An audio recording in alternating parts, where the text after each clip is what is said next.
Tuhan sertamu dan bersamamu juga. Inilah Injil Yesus Kristus menurut Santo Matius. Dimuliakanlah Tuhan. Kita bacakan versi singkat bab 13 ayat 1 sampai dengan 9. Pada suatu hari Yesus keluar dari rumah dan duduk di tepi danau. Maka datanglah orang banyak berbondong-bondong lalu mengerumuni dia, sehingga Yesus naik ke perahu dan duduk di situ. Sedangkan orang banyak semuanya berdiri di pantai. Yesus mengajarkan banyak hal kepada mereka dengan memakai perumpamaan-perumpamaan. Ia berkata, ada seorang penabur keluar untuk menabur. Pada waktu ia menabur, sebagian benih itu jatuh di pinggir jalan. Lalu datanglah burung-burung dan memakannya sampai habis. Sebagian jatuh di tanah yang berbatu-batu, yang tidak banyak tanahnya. Lalu benih itu pun segera tumbuh karena tanahnya tipis. Tetapi sesudah matahari terbit, layulah tumbuhan itu dan menjadi kering karena tidak berakar. Sebagian lagi jatuh di tengah semak duri. Lalu makin besarlah semak itu dan menghimpitnya sampai mati.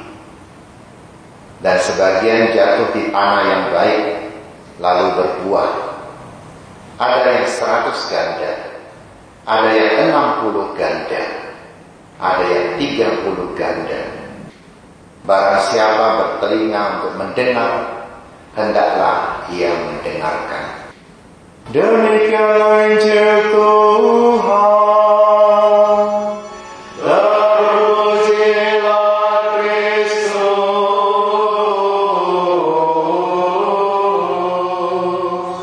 Semoga dengan kuatan Injil suci ini dosa-dosa kita dihapuskan. Amin. Firman Tuhan turun ke dunia dan tidak akan kembali dengan sia-sia. Firman itu diumpamakan oleh Yesus sebagai benih yang ditaburkan.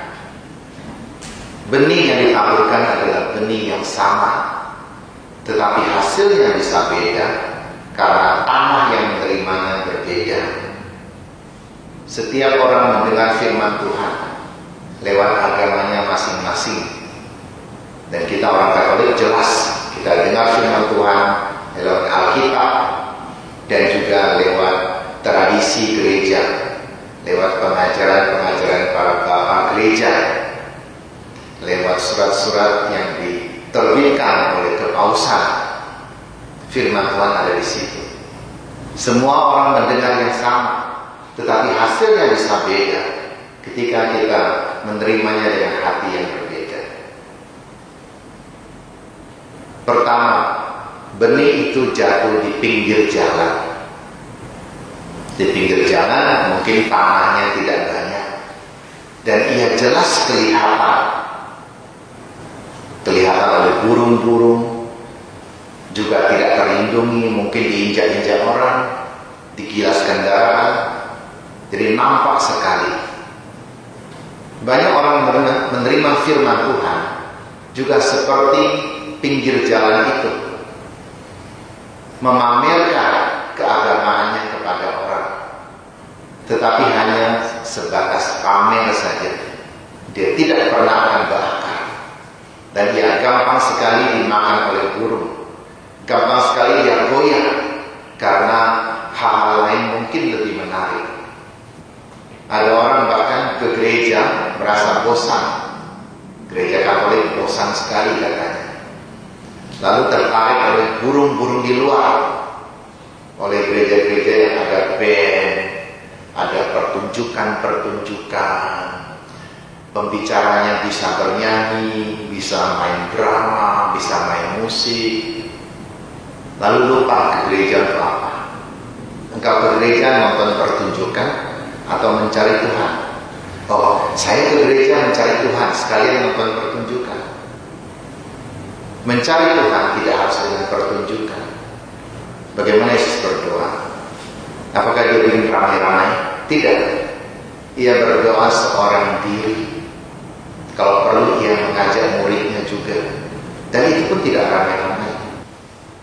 Justru ketika kita terlalu fokus kepada keramaian, fokus yang harus kita tuju, yaitu Tuhan sendiri, dia menjadi hilang. Kita lupa. Kita ke gereja bukan mencari khotbah yang bagus, bukan mencari paduan suara yang bagus. Kalau itu fokus kita, maka ketika yang bernyanyi tidak bagus, kita seakan-akan tidak dapat hasil apa-apa ke gereja. Orang bernyanyi tentu saja tidak selalu bagus. Kadang-kadang sudah latihan bagus, ketika sampai saatnya sakit, atau sampai saatnya mungkin tidak fokus, lalu nyanyi salah. Apakah itu alasan bagi orang untuk meninggalkan gereja? Atau kalau pastornya tidak bisa berkhotbah, khotbahnya membosankan, apakah itu alasan bagi kita untuk tidak ke gereja lagi? Kalau demikian kita bukan mencari Tuhan, kita mencari nyanyian, kita mencari khotbah, kita mencari pertunjukan. Nah, inilah burung-burung yang ambil firman itu dari kita. Banyak orang menggunakan status agamanya untuk mencari kepentingan bagi dirinya sendiri. Ada orang-orang yang mengatakan, saya Katolik, karena itu saya pantas mendapatkan fasilitas dari Katolik. Kalau dia ke dokter yang Katolik, minta diskon katanya. Kita kan sama-sama Katolik. Sejak kapan gereja mengajarkan kalau sama-sama Katolik maka kita akan dapat diskon? Kalau demikian, kasihan sekali para dokter, apotik, mungkin pedagang di pasar juga. Beli sayur berapa sekilo? 20.000. Saya Katolik, kita sama kan? Diskon deh 10.000. Boleh begitu? Ya tidak boleh. Mencari keuntungan bagi diri sendiri pakai nama gereja, itu sama saja mempermalukan gereja. Kasihan sekali. Para dokter sudah sekolah susah payah, apotik juga susah payah mengumpulkan modal, mengundang orang-orang yang ahli dan orang-orang dilatih. Lalu kau bully seperti itu. Itu pembulian. Kalau ada orang yang mungkin dia tidak sanggup berobat, lalu dia minta keringanan, kasihanlah saya, tolonglah saya tidak mampu berobat, tidak cukup uang saya. Bisa saja dokter atau apotik memberikan diskon, tapi itu suka-suka mereka. Jangan mengatakan karena saya Katolik. Kalau demikian celakalah, buruk nama Katolik itu nanti. Siapa yang memburukkannya? Ya umat-umat itu. Jadi jangan pernah lagi orang Katolik minta diskon di mana-mana. Ke sekolah Katolik minta diskon karena sama-sama Katolik. Pastor saja kalau berobat ke dokter, adakah minta diskon lalu minta gratis? Tidak. Pernah saya berobat ke seorang dokter yang beragama Protestan. Ketika dia tahu saya pastor, ia tidak mau dibayar. Dia bilang, Bapak sudah melayani Tuhan, saya juga melayani Tuhan. Saya mau supaya saya juga melayani Bapak. Dia katakan, dia panggil saya Bapak. Oke aja, tidak masalah. Dan saya juga tidak menolak. Kenapa? Itu niat baik dia, saya terima. Tapi bukan karena saya minta-minta. Jadi para dokter Katolik, apotik Katolik, pasar-pasar yang jualan Katolik, kalau lihat saya tidak usah khawatir, saya tidak akan minta-minta itu. Sebab itu mempermalukan nama gereja Katolik. Orang Katolik jangan lakukan hal seperti itu. Kita berbuat baik saja, kita tidak perlu kita kasih tahu orang saya Katolik ya, maka saya berbuat baik. Kalau demikian kata Yesus, upahmu sudah kau dapatkan. Biarlah orang tidak tahu, tapi Bapamu di tempat tersembunyi membalas kepadamu. Jadi ketika kita menggunakan status kita untuk dipamer-pamer pada orang untuk mendapatkan keuntungan, maka burung-burung akan memakannya. Artinya apa? Firman itu tidak pernah akan tumbuh dalam diri kita. Lalu benih yang jatuh di tanah berbatu-batu, tanahnya sedikit, batunya banyak. Zaman sekarang ada dua ekstrim. Ekstrim ini saya katakan batu. begitu fanatik kepada agama, sampai-sampai apapun yang dia lakukan seakan-akan dia membela agama, membela Tuhan. Itu ekstrim yang pertama. Tentu saja tidak baik. Tuhan tidak perlu dibela, agama tidak perlu dibela. Justru kita ini yang perlu dibela. Kita orang lemah. Ekstrim kedua adalah orang yang cuek sama agama.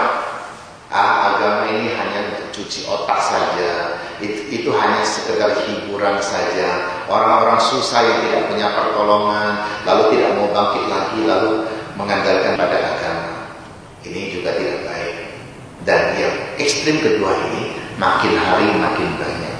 Makin banyak orang muda yang cuek terhadap agama, menganggap agama ini hanya sekedar pelengkap hidup saja. Ada dia, oke, tidak ada juga tidak apa-apa. Dia lupa. Saya tidak katakan orang yang tidak punya agama tidak punya jalan menuju Tuhan. Agama adalah satu jalan. Ada jalan lain lagi, yaitu orang yang tidak beragama tetapi yang melakukan perintah Tuhan, perintah kebaikan. Ini juga jalan menuju Tuhan. Tapi pertanyaan saya adalah, orang yang cuek akan agama, bahkan mungkin meremehkan agama, dapatkah mereka juga melakukan kebaikan-kebaikan menuruti perintah Tuhan? Tidak sedikit orang yang menghindari agama. Supaya apa? Supaya ketika dia berbuat salah, dia kelihatan tidak salah. Dalam agama, perbuatan salah ini ada hukumannya, ada sanksinya, ada peringatannya. Jika dia tidak beragama, seakan-akan dia berbuat salah, tidak ada yang peringatkan dia lagi, sehingga salahnya dianggap sebagai benar. Ini juga ekstrim tidak baik. Ini seperti batu-batu, dasarnya tipis. Maka saya selalu ingatkan pada para orang tua, jangan mengabaikan pendidikan agama bagi anak-anak kita, terutama saat mereka masih kecil. Ada merasa nyaman ya, kalau ke gereja supaya nyaman, anak tidak mengganggu, anak ditaruh di sekolah minggu. Tapi masa emas dia untuk mengenal Tuhan, mengenal kehidupan beragama sudah lewat begitu saja. Saya tidak katakan di sekolah minggu orang tidak belajar mengenal Tuhan, ada. Tetapi tentu juga ada porsi bermainnya cukup besar. Sekarang saja saya lihat ada banyak frater kalau bawa kegiatan untuk orang muda, porsi rohaninya sedikit sekali, porsi mainnya banyak sekali. Yang bisa memberikan banyak permainan itu dielu-elukan oleh orang muda. Wah, frater ini hebat. Hebat apa? Hebat bermain. Apakah dia memberikan pendidikan yang baik? Belum tentu. Memberikan permainan, iya. Pertanyaannya adalah, para frater ini tukang main atau membimbing orang datang pada Tuhan? Saya bukan menentang sekolah minggu. Sekolah minggu baik sekali, tapi jangan dilakukan pada saat orang lain sedang misa. Karena ketika orang lain sedang misa, anak-anak kita tidak misa. Ketika dia sudah makin besar, dia susah lagi untuk diajak ke gereja. Kenapa? Dia tahunya dia bermain saja. Sehingga bagaimanapun juga saya berusaha di gereja kita, saya sedang membangun ruang khusus untuk anak-anak. Jadi orang tua ikut misa, anak-anak juga ikut misa di ruangan khusus. Ruangan yang saya pasang kaca tebal, ada peredam suara juga. Sehingga anak-anak tetap ada dalam suasana misa. Meskipun dia tidak bisa tenang di ruangan itu, tapi kupingnya mendengarkan bacaan, mendengarkan khotbah.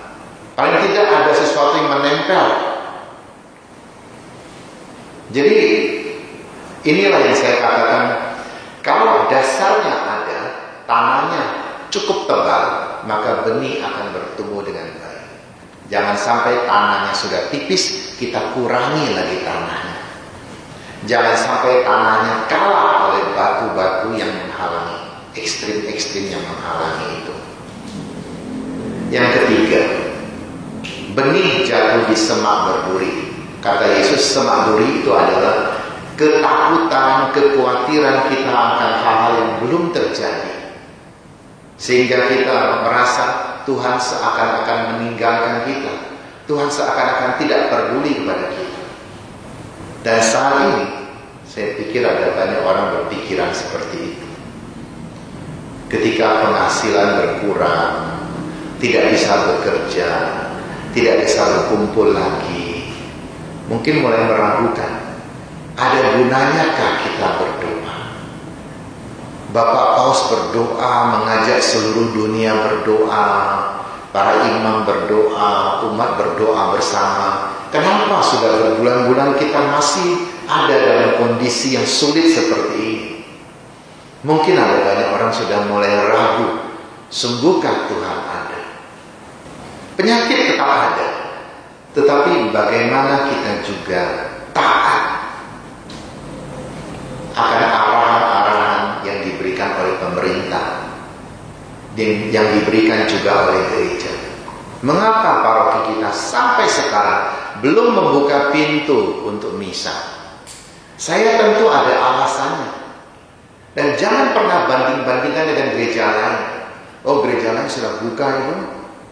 Saya kasih tahu, 2 minggu lalu di satu gereja, saya tidak sebut gereja apa, ada orang menikah, mempelai wanita ternyata positif kena virus corona. Ibunya tidak lama kemudian meninggal. Anda pikir apa yang terjadi pada orang-orang yang hadir? Mungkin mereka belum terjangkit, tapi mungkin juga sudah ada dalam diri mereka. Tambah khawatir. Jadi boleh gereja-gereja lain membuka kalau masih menuruti protokol keamanan, kesehatan. Oke lah. Tapi saya rasa belum waktunya. Kalau ada umat Kristus Raja yang merasa pastor terlalu lama menunda, saya sudah tidak tahan kepingin misa, pergilah ke paroki lain, tidak apa-apa. Kalau kita melihat kondisi seperti sekarang ini, kasus-kasus semakin bertambah dengan cepat, terutama di kota Medan ini. Kita boleh memaksakan kehendak kita, tetapi kadang-kadang juga harus bijak.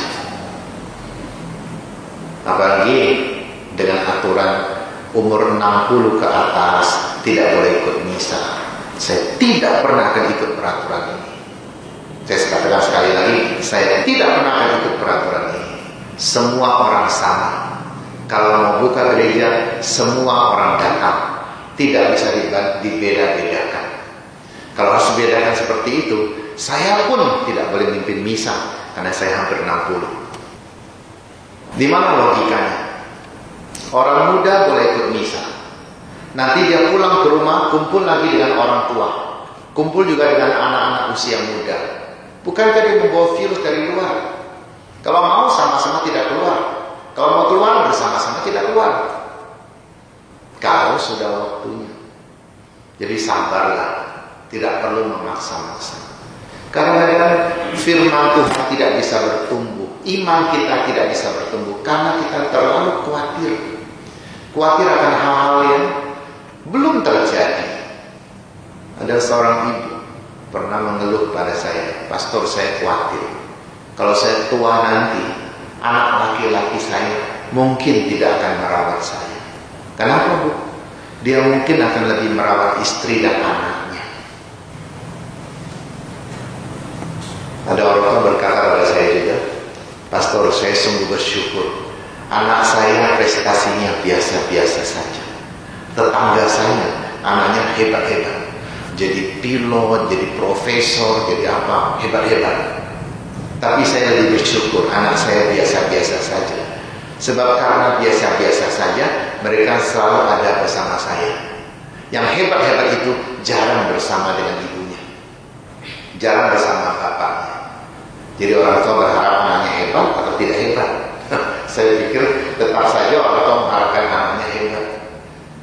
Tapi hebat dalam pendidikan, hebat dalam karir, apa gunanya jika anak ini tidak cerdas dalam emosi?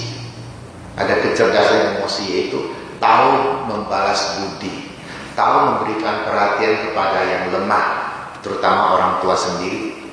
Tidak ada orang tua yang makin lama makin kuat. Ada juga orang tua makin lama makin lemah. Kenapa makin lemah? karena kekuatannya diberikan kepada anak-anaknya. Anak-anak makin lama makin kuat. Untuk apa dia jadi kuat? Supaya dia merawat yang lemah. Karena suatu hari kelak mereka juga akan menjadi makin lemah, dan yang lain yang makin kuat akan merawat mereka. Nah, ibu yang cerita pada saya ini, dia khawatir nanti anaknya tidak akan merawat dia. Saya bertanya pada ibu ini, anak ibu sudah besar, sudah siap berumah tangga. Dia katakan, anak saya masih TK. Ya, masih TK, dia khawatir. Nah, inilah hal-hal yang menghimpit iman pada Tuhan, tidak bisa bertumbuh. Kita hidup sekarang, maka hidupilah sekarang dengan baik-baik. Kemarin sudah lewat, dia tidak mungkin kita perbaiki lagi. Kalau dia salah, kita tidak mungkin memperbaiki kesalahan. Kalau kemarin mulia, kita belum tentu bisa mengulang kemuliaan itu. Besok misteri, sungguh-sungguh kita belum tahu. Tapi hari ini saya bisa. Jadi lakukanlah segala sesuatu dengan baik pada hari ini. Karena yang baik kita lakukan pada hari ini, besok kita akan mengenang kemarin saya sudah melakukan yang baik. Yang berikutnya, tanah yang subur, yaitu ketika kita bisa menerima firman Tuhan dan meresapi dalam hati, dan kita hidupi firman Tuhan itu, maka dia akan bertumbuh, dia akan berbuah. Coba lihat, ada tidak pohon yang kalau berbuah lalu makan buahnya sendiri? Tidak ada. Kalau jatuh sampai ke akar mungkin dia masih makan, itu karena jatuh ke akar. Tetapi pohon berbuah untuk orang lain. Adakah pohon lalu tidak izinkan orang ambil buahnya? Kan tidak bisa. Kita juga demikian. Kalau kita hidup untuk orang lain, kita persembahkan diri kita untuk orang lain, kita ini sedang berbuah. Kita ini adalah benih Tuhan yang bertumbuh dengan subur. Hidup memang tidak bisa terhindar dari penderitaan. Maka dalam bacaan kedua Paulus mengatakan, penderitaan kita di zaman ini tidak bisa dibandingkan dengan hasil kemudian, kemuliaan yang akan terjadi kemudian. Adakah orang tua yang berkorban bagi anaknya merasa bahwa pengorbanan ini sia-sia? Ketika melihat anaknya berhasil, segala pengorbanan akan impas, akan merasa, wah, tidak sia-sia saya berkorban. Tapi tentu saja ada orang tua yang tidak melihat anaknya berhasil. Tapi keberhasilan itu bukan seperti bayangan kita. Banyak orang menganggap keberhasilan itu, kalau menguntungkan saya maka berhasil. Kalau seseorang mampu menguntungkan orang lain, maka orang tuanya sudah berhasil. Kalau dia masih ada hati, dia menguntungkan orang tuanya juga. Tapi bagaimanapun juga seseorang jika dia berprestasi, tanpa dia sebut kepada orang, karena ayah ibu saya berkorban untuk saya, tanpa dia sebut itu pun, semua orang juga tahu. Yang jelas Tuhan tahu orang ini berhasil karena orang tuanya sudah berkorban. Santasi, sudah 13 tahun kita berjuang. Tentu umat hanya mendengar kita bernyanyi. Jarang ada umat melihat kita berlatih. Kadang-kadang makan hati juga, yang harusnya latihan tidak datang. Pada saat tampil dia muncul. Lalu orang nyanyi apa, dia nyanyi yang lain. Salah. Kadang-kadang makan hati juga. Tidak apa-apa. Umat tidak pernah tahu itu. Kadang-kadang kita ada kesulitan juga. Kita perlu bimbingan tetapi tidak ada bimbingan. Oke, itu semua orang tidak tahu. Orang hanya melihat ketika kita menampilkan nyanyian kita, orang menganggap kita ini sudah berjuang. Itulah buah. Semoga kita menjadi orang-orang yang berbuah 100 kali ganda, 60 kali ganda, 30 kali ganda. Semoga Tuhan membimbing kita, dan mari kita tumbuh kembangkan iman kita dengan perbuatan-perbuatan yang nyata. Amin.